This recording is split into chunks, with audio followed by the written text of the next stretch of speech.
Concept of electric potential के discussion को आगे बढ़ाते हैं। तो लेट अस से कि हमारे पास एक डिस्ट्रीब्यूशन ऑफ चार्ज है, ठीक है, ठीक, एक कॉन्फ़िगरेशन ऑफ चार्ज है, ठीक है, Q1 Q2 up to Qn इस तरह का चार्ज है। लेट अस से स्पेस में ये दो पॉइंट्स है, पॉइंट ए और पॉइंट बी, और ऑफ कोर्स इस कॉन्फ़िगरेशन ऑफ चार्ज की वजह से स्पेस में हर जगह इलेक्ट्रिक फील्ड होगा, ठीक है। अब क्या करते हैं कि इंफिनिटी से यूनिट पॉजिटिव चार्ज को स्लोली लाते हैं, किसके द्वारा? एक एक्सटर्नल एजेंट के द्वारा, ठीक है। तो अगर हम यूनिट पॉजिटिव चार्ज को इंफिनिटी से स्लोली लाएंगे तो मुझे जो काम करना पड़ेगा कहां तक? पॉइंट ए तक। उसी वर्क डन को तो हम क्या बोलते हैं? इलेक्ट्रिक पोटेंशियल ऑफ पॉइंट ए। याद कीजिए ये कॉन्सेप्ट। इसका मतलब है कि इलेक्ट्रिक पोटेंशियल ऑफ पॉइंट ए क्या हुआ? Work done by agent. ये क्यों लिखे हैं स्मॉल वर्क डन?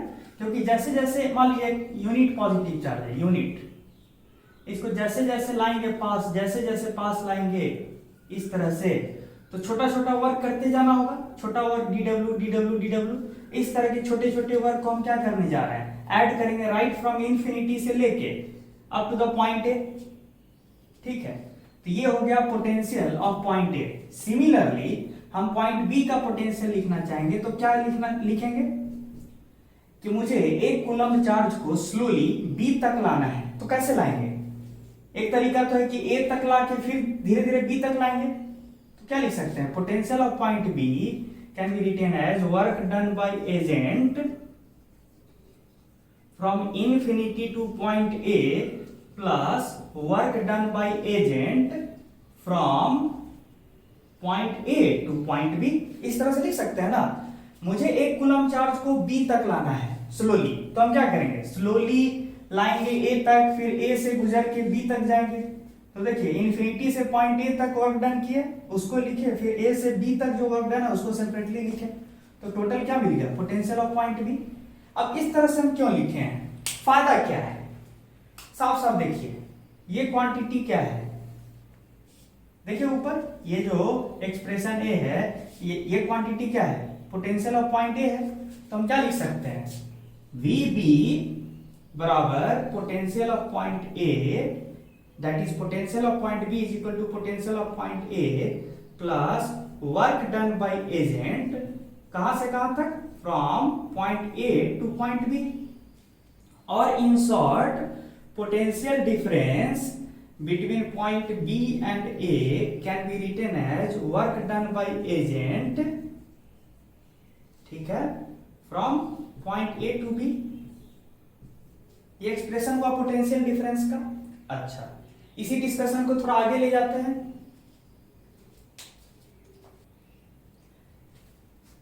अब देखिए कुछ और पॉइंट्स पे हम आपका ध्यान ले जाना चाह रहे हैं। VB माइनस VA तो इतना आ गया, लेकिन हम एक और चीज जानते थे कि जो यूनिट चार्ज को ला रहे थे उसको हम स्लोली ला रहे थे, ठीक है। तो जब आप चार्ज को स्लोली लाते हैं, स्लोली, तो चार्ज पे मान लीजिए ये चार्ज Q है जिसको आप स्लोली ला रहे हैं, किसकी तरफ ला रहे हैं? मान लीजिए चार्ज Q को अगर आप स्लोली ला रहे हैं पॉइंट A की तरफ या पॉइंट B की तरफ, तो क्या क्या लग रहा है इस पे? फोर्सेस क्या क्या लग रहा है? एक इलेक्ट्रिक फील्ड वाला फोर्स लग रहा है और एक फोर्स बाय एजेंट लग रहा है। मैंने चार्ज का फ्री बॉडी डायग्राम बनाया है। अभी जो जिस चार्ज का डिस्कशन मैं कर रहा हूं उस चार्ज का मैग्नीट्यूड क्या है? 1 कूलम्ब। ऑफ कोर्स मैं कह रहा हूं कि 1 कूलम्ब चार्ज पे दो फोर्सेस लग रहे हैं, एक इलेक्ट्रिक फील्ड का फोर्स और एक एजेंट के द्वारा लगाया गया फोर्स। और किस तरह से एजेंट चार्ज को ला रहा है? स्लोली। इसका मतलब है कि इलेक्ट्रिक फील्ड का force plus force exerted by agent मिलकर नल वेक्टर होना चाहिए। अच्छा, एक और चीज याद कीजिए, work done by agent, work done by agent क्या था?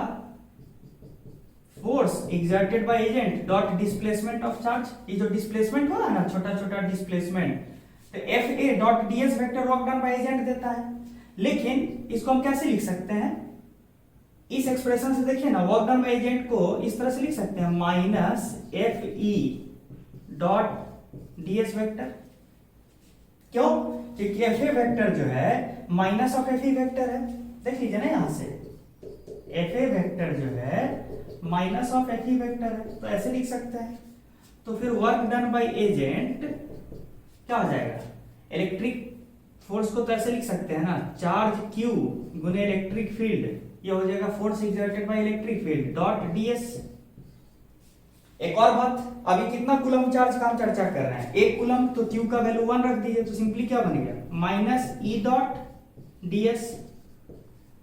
तो वर्क डन बाय एजेंट जो है माइनस E डॉट ds, थोड़ा रिवीजन पर्पस के लिए दिखा दिए। इसी चीज को हम यहां यूज कर लेंगे, यहां इस एक्सप्रेशन में क्या बोलेंगे कि potential difference between point B and point A can be written as, work done by agent के बदले क्या लिखेंगे, माइनस ई डॉट ds का इंटीग्रेशन कहां से कहां तक, ए से लेके बी तक। मतलब potential difference between point B and A को क्या लिख सकते हैं, minus of the work done by electric field on unit charge. बात समझ में आया? तो पोटेंशियल डिफरेंस कैसे निकालेंगे, इस चीज को हमने आपको बताया। तो ये रहा कॉन्सेप्ट ऑफ पोटेंशियल डिफरेंस। इसी चर्चा को आगे बढ़ाते हैं।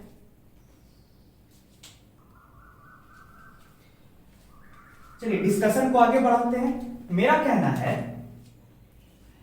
कि अगर पॉइंट बी पॉइंट ए के काफी करीब रहता, पॉइंट बी पॉइंट ए के काफी करीब रहता, ठीक है, सच दैट कि ए से बी तक के बीच का जो डिस्प्लेसमेंट है उसको आप ds वेक्टर बोलिए। हम क्या लिख रहे हैं कि point B is taken very very close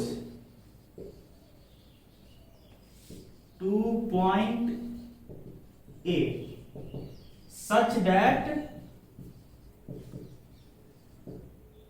A B vector क्या हो गया, खुद ds हो गया, छोटा सा डिस्प्लेसमेंट। ठीक है, मेरा कहना है कि since A and B are quite close, we can safely assume the electric field near A to be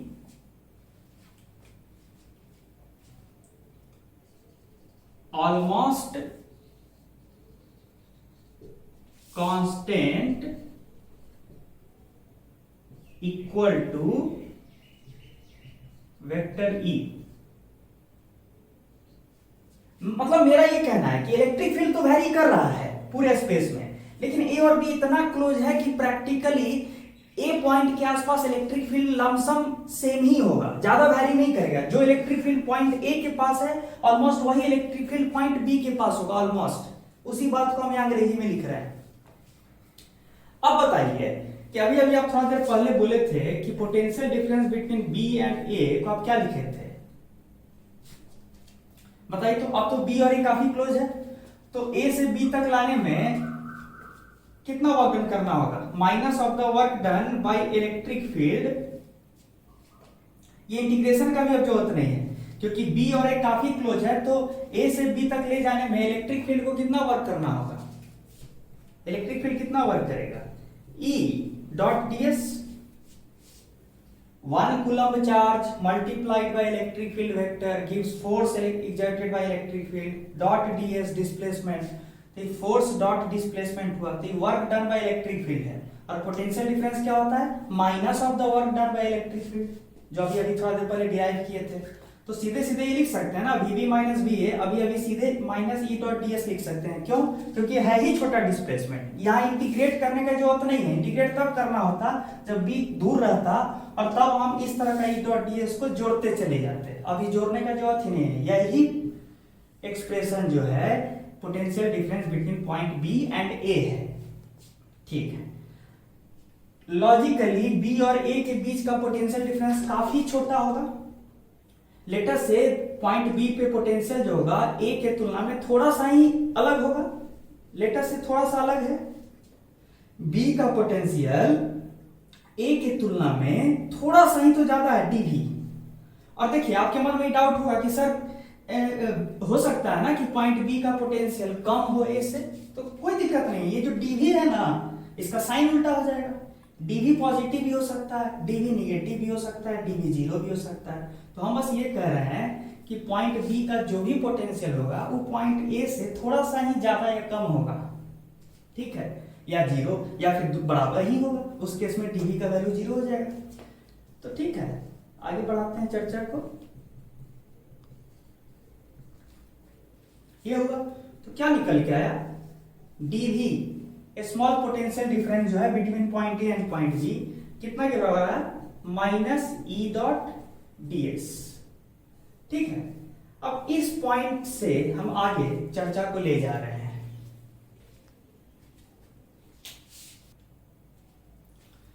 ठीक है, अब देखिए ये E वेक्टर कहां का इलेक्ट्रिक फील्ड था?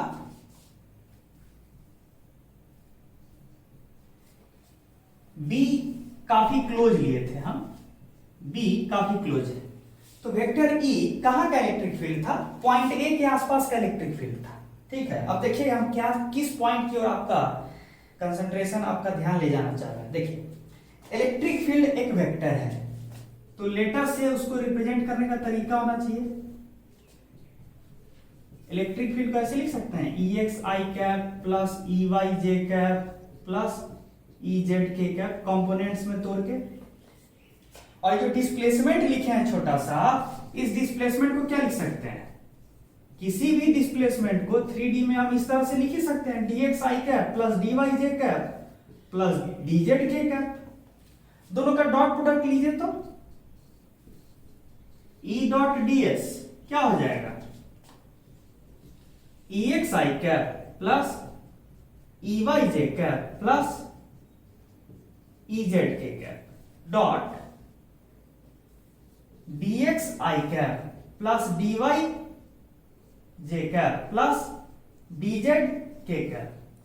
अब मुझे डॉट कैसे लेना चाहिए ये बताने की जरूरत नहीं होना चाहिए। I कैप का डॉट प्रोडक्ट I कैप के साथ, तो क्या आया? EX DX plus EY DY plus EZ DZ, ये हो गया E डॉट ds। लेकिन E डॉट ds कितना के बराबर होगा? Minus dV। हम सीधे सीधे अब कहानी को आगे ले जाए, माइनस dV बराबर ये निकल के आया है, शॉर्ट में अगर बोला जाए तो। देखिए E डॉट ds ठीक है कितना के बराबर है? माइनस dV के बराबर है, तो वही लिख दिए हैं। अब आगे बढ़ा जाए।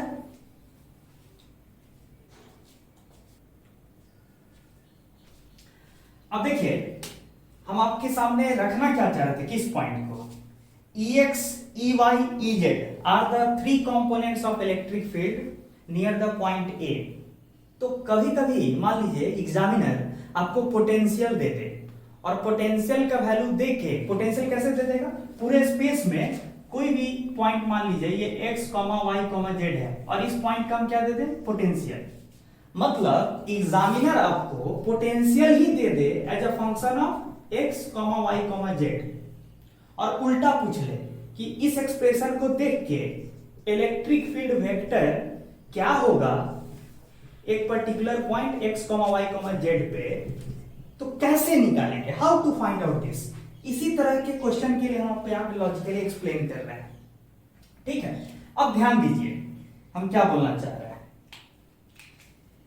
कि थोड़ा सा आप जानते होंगे पार्शियल डिफरेंशिएशन। पार्शियल डिफरेंशिएशन सुने हैं कि अगर मैं ऐसे लिख दूं, मान लीजिए एक फंक्शन है y बराबर F of x comma Z, दो वेरिएबल का एक फंक्शन है, और अगर कोई ऐसे लिख दे दो वाई बाई दो एक्स, इस तरह से, इसका मतलब क्या होता है? डिफरेंशिएशन ऑफ y, ठीक है, with respect to x and keeping z constant. मतलब यह है कि फंक्शन में कायदे से तो दो वेरिएबल है, x भी है और z भी है, लेकिन जब आप इस तरह का सिंबल यूज करते हैं ना, तो माना जाता है कि जो दूसरा वेरिएबल है x के अलावा, उसको कांस्टेंट मानिए और सिर्फ विथ रेस्पेक्ट टू x ही फंक्शन को डिफरेंशिएट कीजिए। इस सिंबल का मतलब यह होता है। जैसे एक एग्जांपल लेते हैं, एक्स स्क्वायर जेड एक फंक्शन हो गया, और कोई बोल दे कि दो वाई बाई दो जेड कीजिए, तो आपको क्या करना होगा कि x को मानना होगा भाई कांस्टेंट और z को सिर्फ वेरिएबल मानना है। तो बताइए, तो x को अगर आप कांस्टेंट मान लीजिएगा x को, तो तब तो y बराबर एक्स स्क्वायर जेड का डिफरेंशिएशन क्या होगा? ये तो कांस्टेंट हो गया ना, तो y बराबर mx टाइप का फॉर्म हो गया, तो डिफरेंशिएशन क्या हो जाएगा? सिर्फ एक्स स्क्वायर बचेगा। क्यों? क्योंकि z का डिफरेंशिएशन जो होगा 1 होता है विथ रिस्पेक्ट टू z। अच्छा, यही क्वेश्चन में अगर हम आपसे पूछे होते differentiation of y with respect to x, तो अब हमको z को कांस्टेंट मानना है और x को वेरिएबल, तो एक्स स्क्वायर का डिफरेंशिएशन क्या होता है? 2x, और z को तो कांस्टेंट मानना था। तो इस चीज को partial derivative of y with respect to x कहते हैं, ठीक है, अंग्रेजी में। तो अब हम इस कॉन्सेप्ट को ही यहां पे यूज करने जा रहे हैं। देखिए कैसे, ठीक है, देखिए कैसे।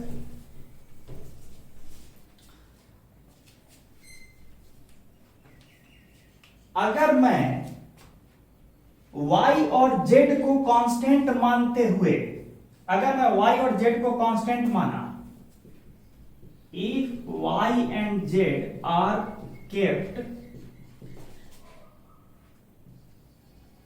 कांस्टेंट, देन क्या हो जाएगा? dy चेंज इन y क्या हो जाएगा? 0, और चेंज इन z क्या हो जाएगा? 0, ठीक है। तो तब क्या होगा? माइनस dv बराबर ex dx। लेकिन अगर ये किए तब, तो this implies that minus dv by dx बराबर ex।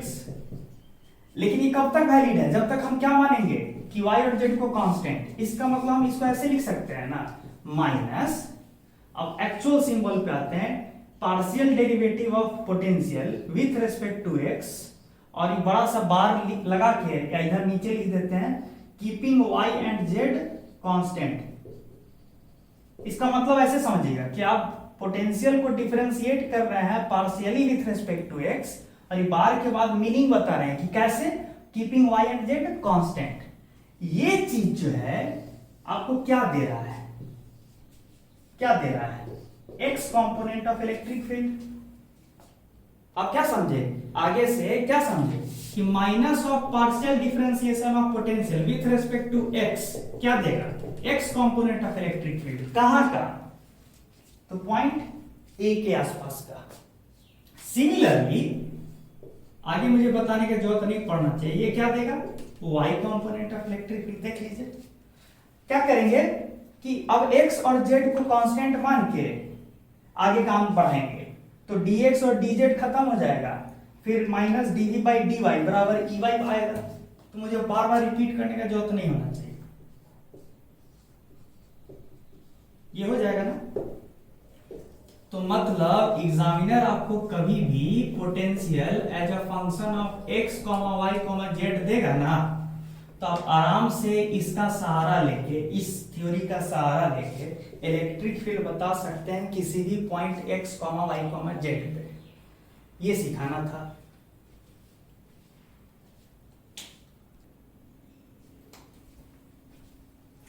देखिए अब आगे बढ़ते हैं।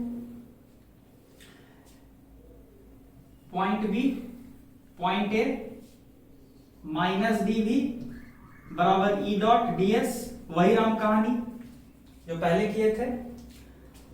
एक बात बताइए, ये जो डिस्प्लेसमेंट है ds वेक्टर, अगर किसी सिचुएशन में इलेक्ट्रिक फील्ड के पैरेलल हो जाए, मतलब इलेक्ट्रिक फील्ड भी इसी डायरेक्शन में है, ठीक है, इलेक्ट्रिक फील्ड भी उसी डायरेक्शन में है जिस डायरेक्शन में डिस्प्लेसमेंट है, अगर ऐसा हो जाए तो तब तो एंगल जो होगा between vector E and displacement क्या हो जाएगा, 0 डिग्री।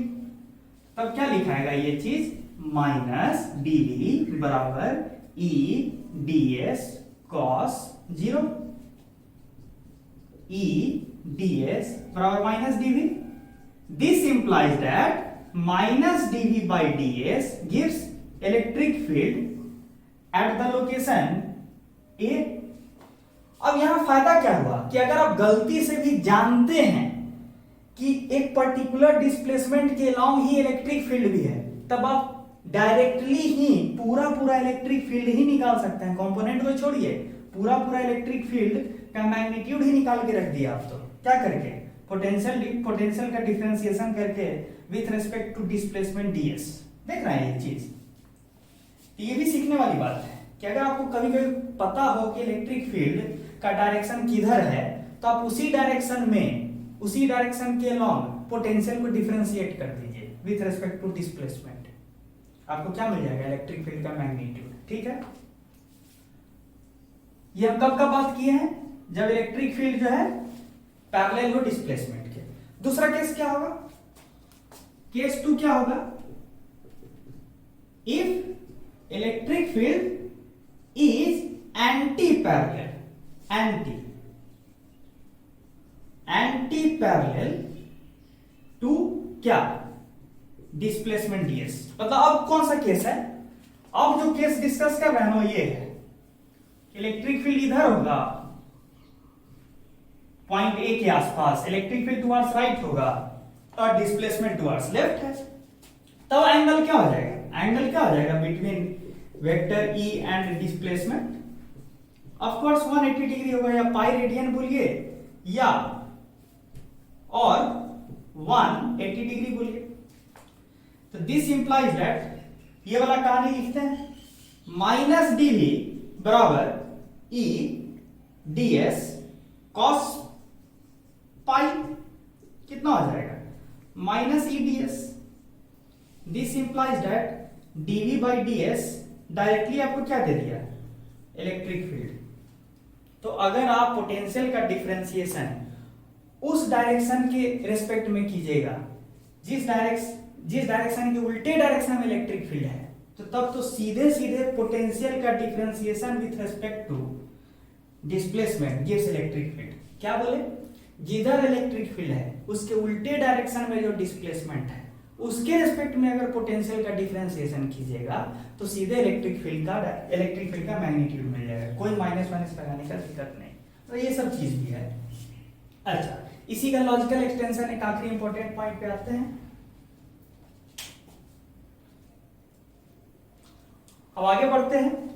अब देखिए, माइनस dv बराबर E डॉट ds वेक्टर था,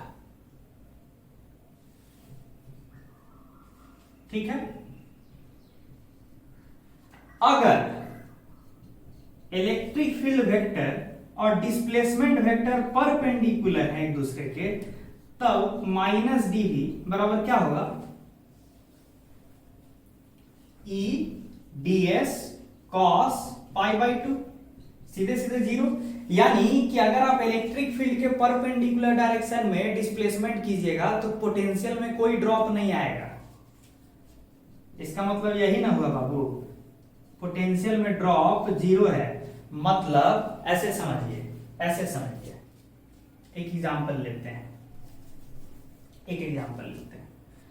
मान लीजिए कि स्पेस में इलेक्ट्रिक फील्ड ऐसा है,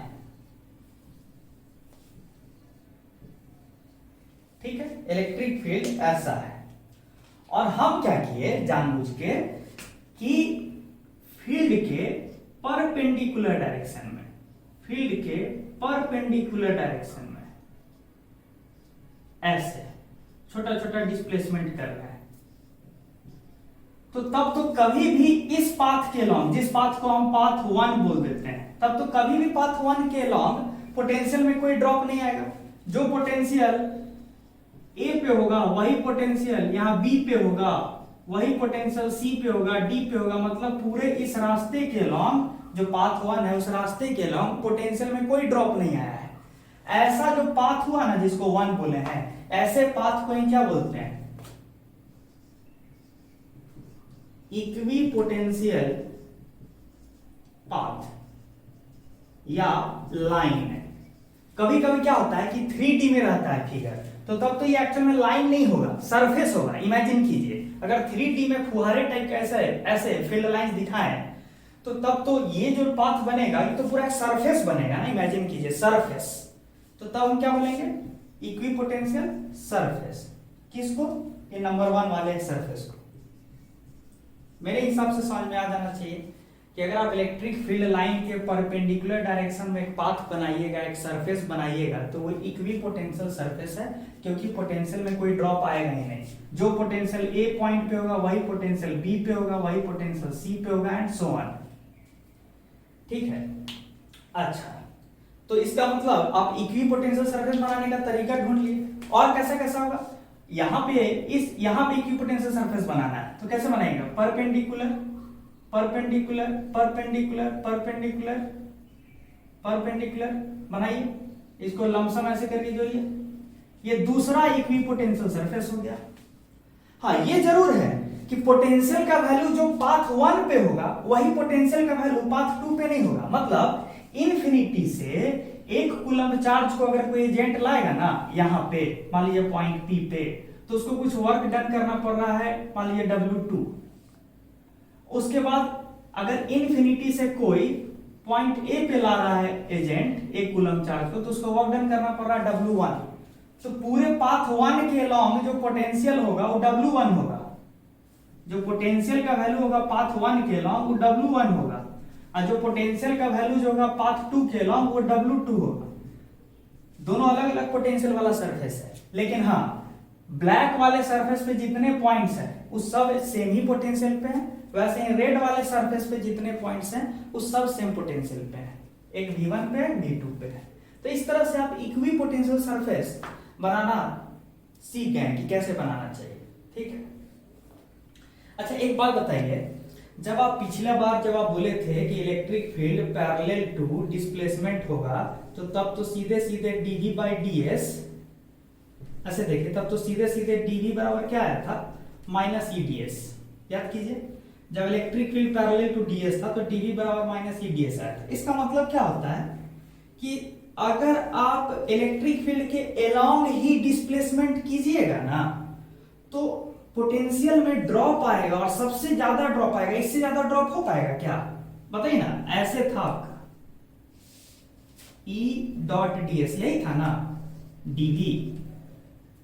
अब बताइए, इसको खोलिए तो थोड़ा, E.ds और दोनों के बीच का cos थीटा माइनस, यही हुआ ना dV।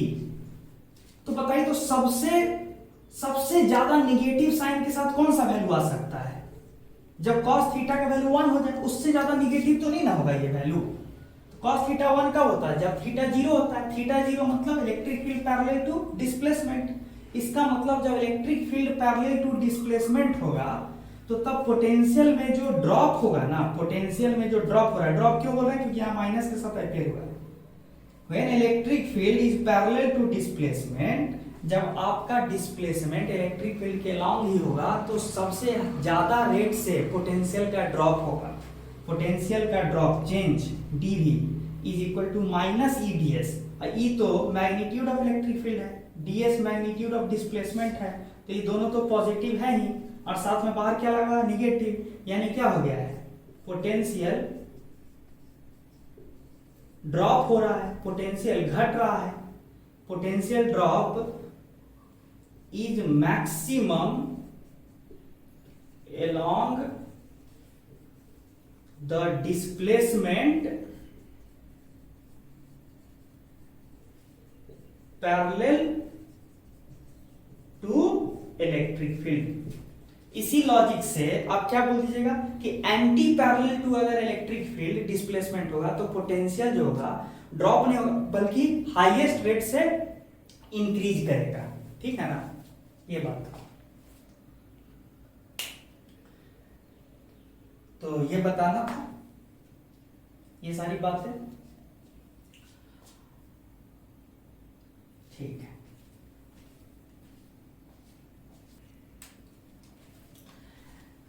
अब देखिए सम कॉमन इक्विपोटेंशियल सरफेसेस का चर्चा करते हैं। अब मान लीजिए एक पॉइंट चार्ज है कैपिटल क्यू, तो आप तो इससे r डिस्टेंस की दूरी पे पोटेंशियल निकाले थे ना, कितना आया था k capital Q by R. तब तो पॉइंट चार्ज कैपिटल क्यू से किसी भी ओरिएंटेशन में r डिस्टेंस पे जाएंगे तो वहां पोटेंशियल का वैल्यू यही आएगा k capital Q by R. तो मतलब आप क्या कह सकते हैं कि जो ये जो एक स्फेरिकल सरफेस बनेगा ना स्मॉल r रेडियस का, ये कैसा सरफेस है? Equi potential surface. क्यों? क्योंकि इस सरफेस पे जितने पॉइंट्स है हर जगह पोटेंशियल का वैल्यू सेम ही है। कितना है? k capital Q by R, equipotential surface. इस पॉइंट को आप दूसरे लॉजिक से भी देख सकते हैं। कैसे? तो देखिए थोड़ा देर पहले आप जानते the charge Q, electric field line का डायरेक्शन कैसा होता है? चार्ज क्यू के अगल बगल ऐसे होता है इलेक्ट्रिक फील्ड लाइन। अच्छा, इलेक्ट्रिक फील्ड लाइन ऐसे होता है।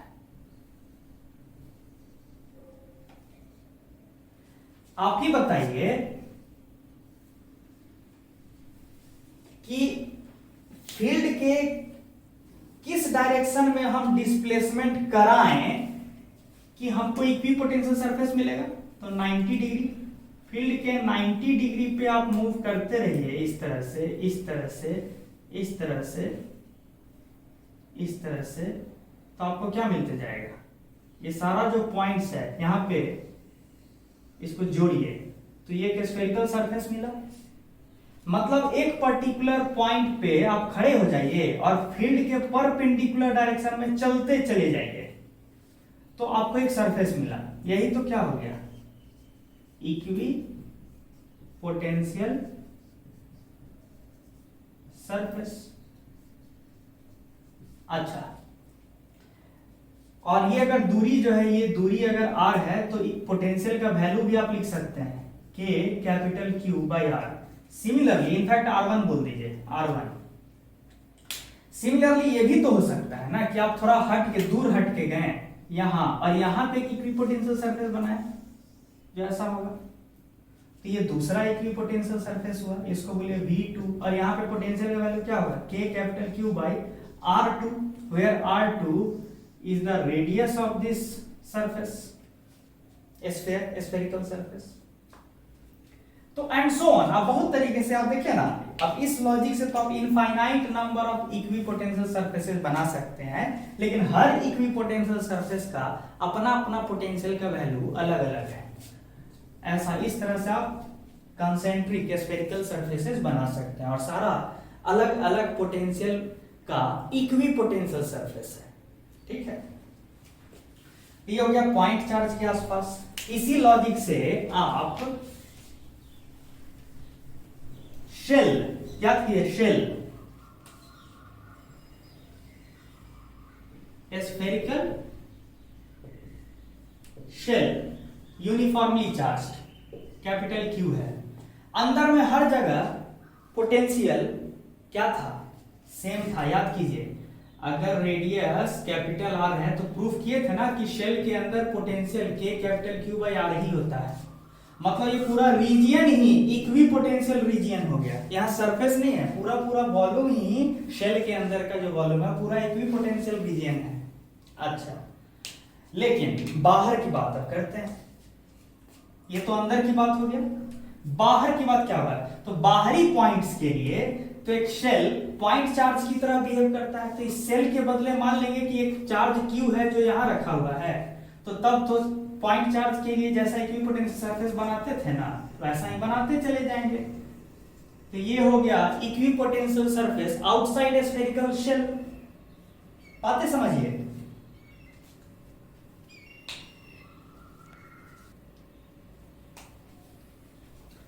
Similarly uniformly charged solid spherical body है, यूनिफॉर्मली चार्ज्ड, ठीक है। इसके लिए इक्विपोटेंशियल सरफेस बनाना है। तो कहानी तो वही है कि सेंटर से एक पर्टिकुलर दूरी x पे इक्विपोटेंशियल सरफेस मिलेगा। अगर आपको याद हो कि पोटेंशियल का value inside solid spherical charge body क्या होता है, तब आप देखिएगा कि सिर्फ सेंटर से जो दूरी x है उसी पे तो डिपेंड कर रहा था पोटेंशियल। तो पोटेंशियल का वैल्यू एक पर्टिकुलर दूरी पे सेम रहेगा। तो ये हो गया इक्विपोटेंशियल सरफेस। वैसे ही ये रहा इक्विपोटेंशियल सरफेस। खुद स्फीयर का जो अपना सरफेस है ना, वो खुद ही अपने आप में एक इक्विपोटेंशियल सरफेस है, ठीक है। स्फीयर का जो सरफेस है ये खुद ही एक इक्विपोटेंशियल सरफेस है और उसका पोटेंशियल का वैल्यू क्या होगा, KQ/R। बाहर भी जाइए बाहरी पॉइंट्स पे तो भी कहानी वही है। ये अगर स्फीयर का सरफेस है ना, तो बाहरी पॉइंट्स के लिए स्फीयर एक पॉइंट चार्ज की तरह बिहेव करता है। ये सब बात प्रूफ हो चुका है। तो तब तो पॉइंट चार्ज का इक्विपोटेंशियल सरफेस जैसे बनाए थे वैसे बना लेंगे। ये सब इक्विपोटेंशियल सरफेसेज हैं। These are equipotential surfaces, but the value of potential for different surfaces are different. ठीक है, ये है।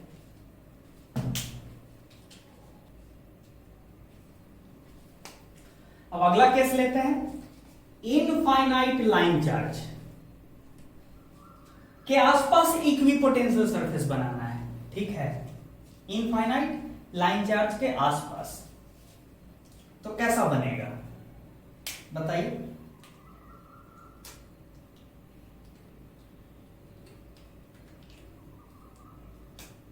कैसा बनेगा बताइए। एक पर्टिकुलर दूरी R पे एक सिलिंड्रिकल सरफेस बनाइए,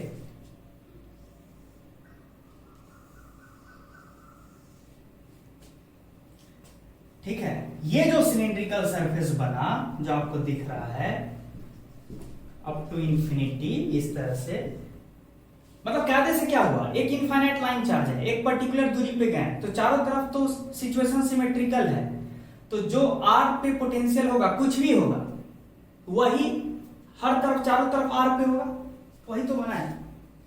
तो इक्विपोटेंशियल सरफेस का जो शेप होगा इनफाइनाइट लाइन चार्ज के आसपास वो कैसा होगा, शेप सिलिंड्रिकल होगा। तो सिलिंड्रिकल सरफेस हुआ इक्विपोटेंशियल सरफेस। अच्छा, सिमिलरली किसके लिए आप बना लीजिएगा, सिलिंड्रिकल चार्ज्ड बॉडी। मान लीजिए ये सिलिंड्रिकल बॉडी है और पूरा सॉलिड है, मतलब और ये इनफाइनाइट है, इनफाइनाइट। तो कहानी तो राम कहानी एक बिल्कुल ऐसा ही चलेगा ना। बाहरी पॉइंट्स के लिए सरफेस कैसा रखिएगा, बाहरी पॉइंट्स के लिए तो आपका सिलिंड्रिकल सरफेस ही बनेगा ऐसा। किस चीज के लिए, इक्विपोटेंशियल सरफेस के लिए। और अंदरूनी पॉइंट्स के लिए क्या बनेगा, वो भी सिंपल है। अंदरूनी पॉइंट्स के लिए क्या बनेगा, ये एक्सिस ऑफ सिमेट्री है अगर, तो अंदर में भी ऐसा ही ना सिलिंड्रिकल सरफेस बनेगा ऐसा इक्विपोटेंशियल सरफेस के लिए। सब लॉजिकल है, बस ऐसे ही आपके क्लैरिटी के लिए हम ये सब बनाते रहे और बताते रहे हैं, ठीक है।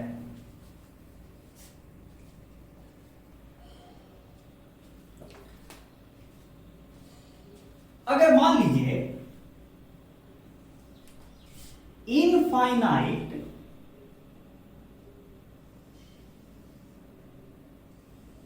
शीट ऑफ चार्ज है, इनफाइनाइट शीट ऑफ चार्ज है,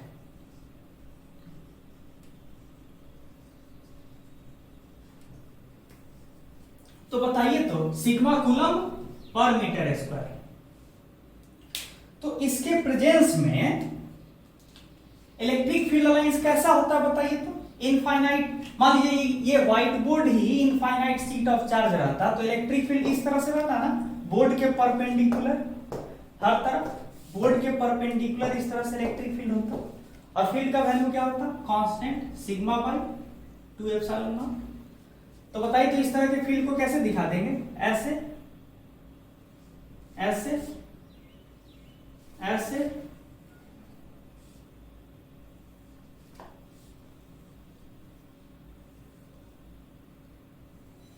ऐसे दिखाइए। इनफैक्ट थोड़ा और लंबा लंबा बताइए।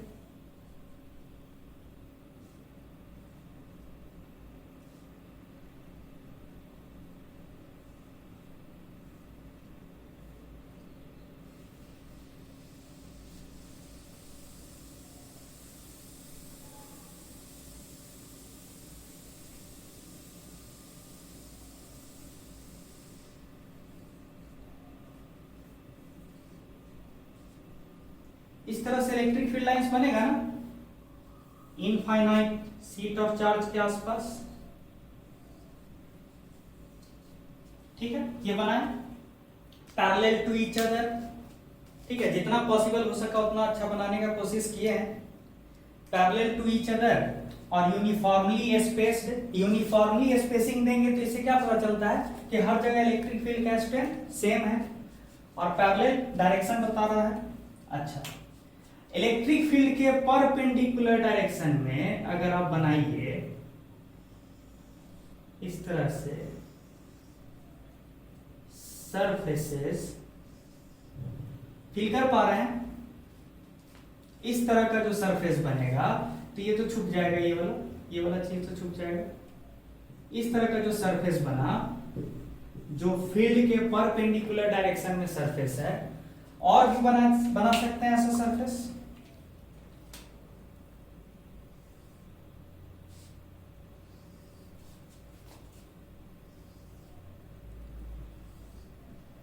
जो इस तरह का जो सरफेस है ये छुप जाएगा। फील कर पा रहे हैं, ऐसा लग रहा है कि एक के बाद एक फिल्म शीट ऑफ पेपर ऐसे पैरेलल टू ईच अदर रख दिए। जैसे मान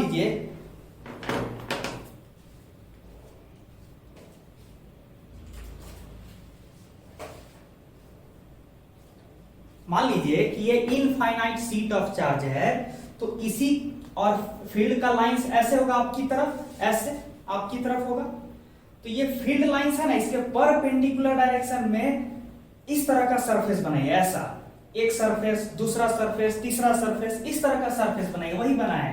और ये सारा सरफेस क्या है, इक्विपोटेंशियल सरफेसेज है। ठीक है, ये जरूर है कि जो रेड सरफेस है उसके पोटेंशियल का वैल्यू अलग है, और जो ग्रीन सरफेस है उसके पोटेंशियल का वैल्यू अलग है। मतलब दोनों आइडेंटिकल सरफेसेस नहीं है, लेकिन ग्रीन सरफेस में जितना पॉइंट्स है वो इक्विपोटेंशियल पॉइंट्स है, उसी तरीके से रेड सरफेस पे जितना पॉइंट्स है वो इक्विपोटेंशियल सरफेस है। इस तरह से इनफाइनाइट पैरेलल सरफेसेस बना लीजिए जो कि इलेक्ट्रिक फील्ड के परपेंडिकुलर है। ये सारा सरफेसेस क्या होगा, इक्विपोटेंशियल सरफेसेस।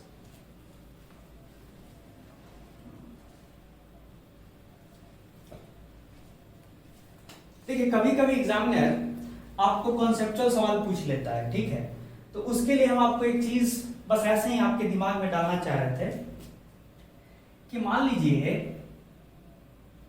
कि ऐसे करके एक लाइन बना दिए, कोई भी एक सरफेस रैंडम सा, और इसके पोटेंशियल का वैल्यू V1 रख दिए, और बहुत ही क्लोज एक दूसरा सरफेस बनाए और इसके पोटेंशियल का value V1 plus delta V कर दिए। ठीक है, एग्जामिनर देगा ये। और अब क्या किया, थोड़ा सा दूर हटके एक तीसरा इक्विपोटेंशियल सरफेस बनाए, इसके पोटेंशियल का वैल्यू जो है V1 प्लस 2 डेल्टा V है। ध्यान दीजिएगा, ठीक है, थोड़ा सा और दूर बढ़ के एक चौथा इक्विपोटेंशियल सरफेस बनाए, और इसके पोटेंशियल का वैल्यू है V1 प्लस 3 डेल्टा V। अब देखिए, हर दो सरफेस के बीच का जो डिफरेंस है ना, ये पहला दो जो सरफेस है इसके बीच का पोटेंशियल डिफरेंस कितना है, डेल्टा V। अगला जो दो है ये इसके बीच का पोटेंशियल डिफरेंस कितना है, डेल्टा वी। अगला जो तीसरा और चौथा इसके बीच का पोटेंशियल डिफरेंस भी डेल्टा वी है। अब कहने का मतलब है, कभी कभी क्या पूछता है कि इलेक्ट्रिक फील्ड के वैल्यू का वेरिएशन कैसा चल रहा है, तो कॉमन सेंस याद कीजिए, आप पढ़े थे ना कि इलेक्ट्रिक फील्ड जो होता है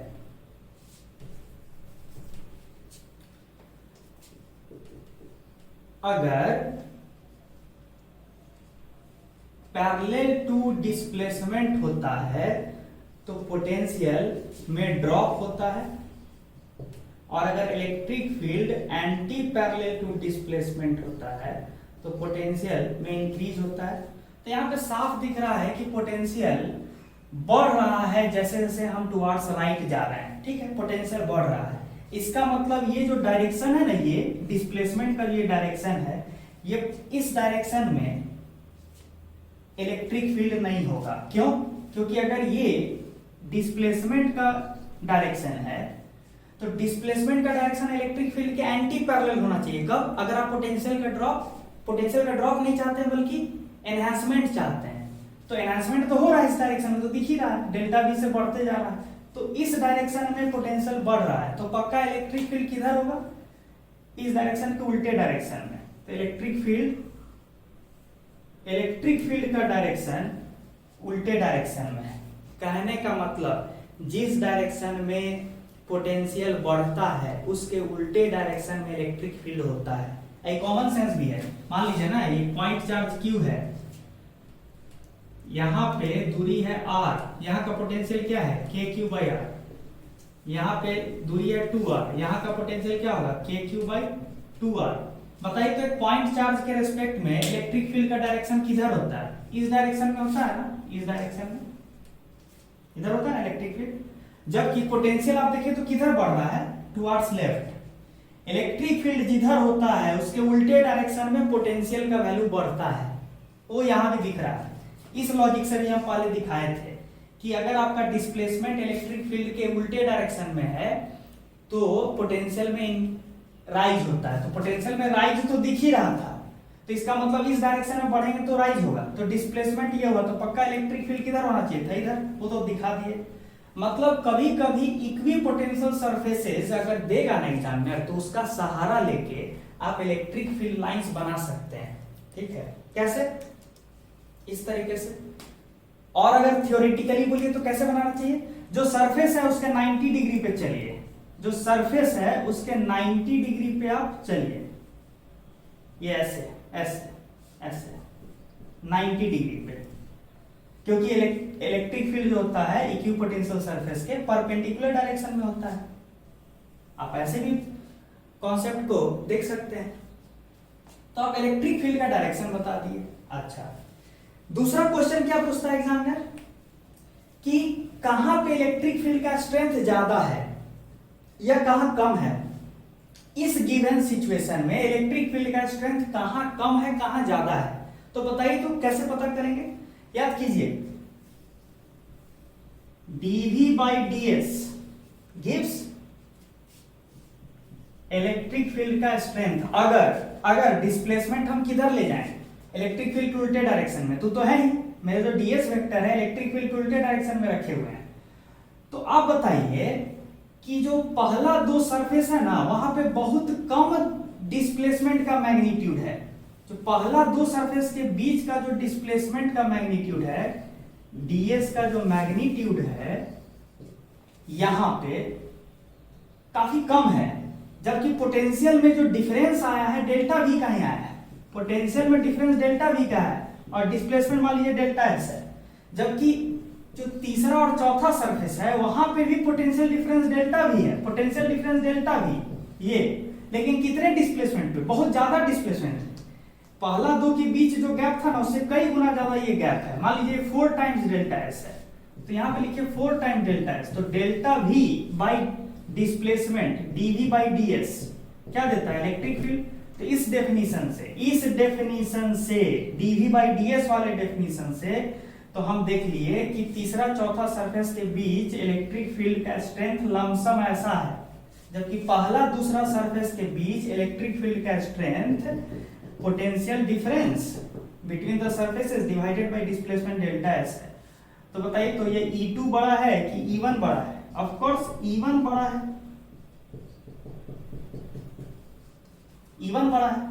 मतलब जहां पे इक्वी पोटेंशियल सरफेसेस के बीच का गैप, जहां पे इक्वी पोटेंशियल सरफेसेस के बीच का गैप कम है, यानी concentration of equi potential surfaces जहां ज्यादा है, वहां पे इलेक्ट्रिक फील्ड का स्ट्रेंथ ज्यादा है। जैसे पहला दो सरफेस के आसपास इक्वी पोटेंशियल सरफेसेस का डेंसिटी ज्यादा है, तो यहाँ इलेक्ट्रिक फील्ड का स्ट्रेंथ ज्यादा होगा।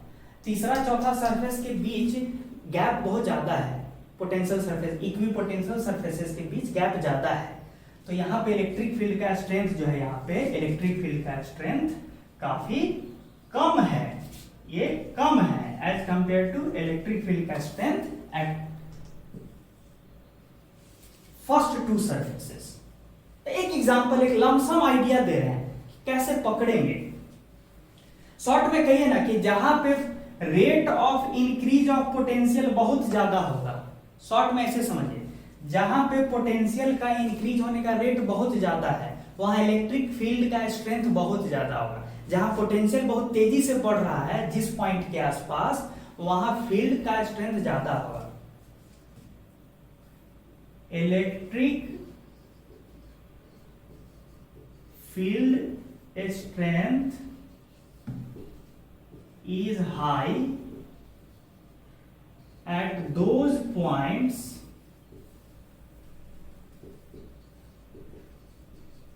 where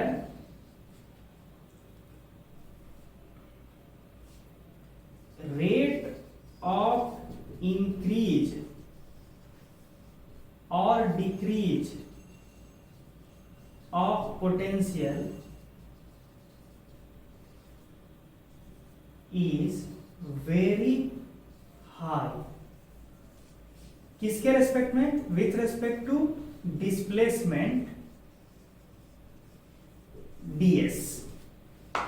मतलब अगर हम किसी डायरेक्शन में एक डिस्प्लेसमेंट ds डिस्प्लेसमेंट कर रहे हैं और पता चला कि एक जगह बहुत ज्यादा रेट से पोटेंशियल बढ़ गया है, यानी dv/ds बहुत हाई है, वहां फील्ड का स्ट्रेंथ बहुत हाई होगा। जहां dv/ds बहुत कम है, वहां फील्ड का स्ट्रेंथ कम है। dv/ds क्या बताता है? रेट ऑफ इंक्रीज ऑफ या rate of decrease of potential with respect to displacement. Displacement किधर रखना है? इक्वी पोटेंशियल सरफेस के 90 डिग्री पे, ताकि आप इलेक्ट्रिक फील्ड के लॉन्ग ही चलिए या उसके एंटी पैरेलल में चलिए। ठीक है।